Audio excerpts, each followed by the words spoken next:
Selamat siang Tribuners, Edison Bastari mengabarkan dari Kota Prabumuli, Provinsi Sumatera Selatan. Ini tadi kita melihat proses penggorengan kopi Dempo.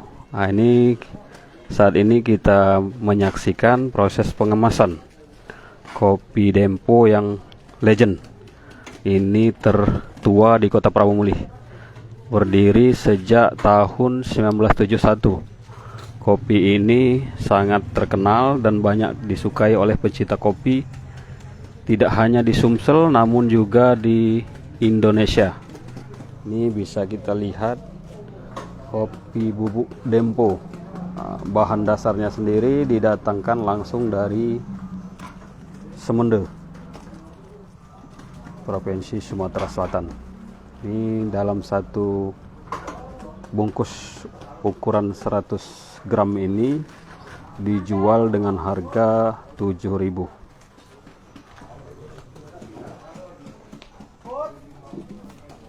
Pengemasan kopi Dempo.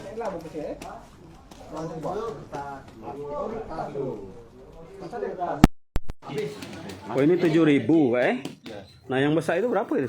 Yang ini? Ini 17.000. 17.000 Seperempat berapa gram itu? 250 gram Oh. Ada yang setengah on bervariasi berarti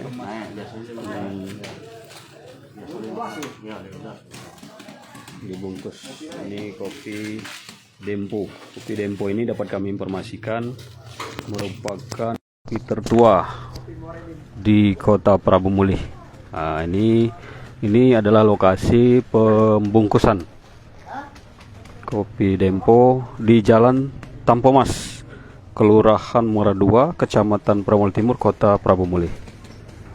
Ini pegawai kopi Dempo ini lebih dari 10 orang.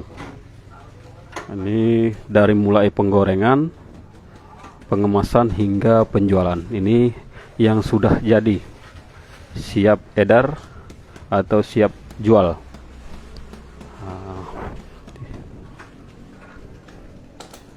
Ini yang sudah dikemas dalam bentuk seperti ini. Nah, kalau ini berapa dijual ini, Kak? Hah? 62.000. Oh, ini 1 kilo kurang, Pak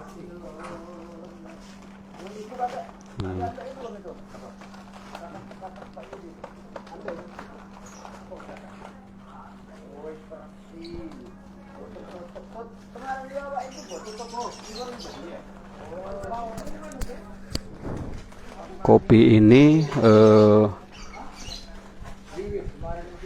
berada di Jalan Tampomas, merupakan pemilik Bapak almarhum Anang Tamrin. Nah, ini lokasinya di Tampomas. Ini ada ukuran kecil, sedang, dan besar. Nah, ini siap dijual. Jangan lupa subscribe, share, komen, dan like ya.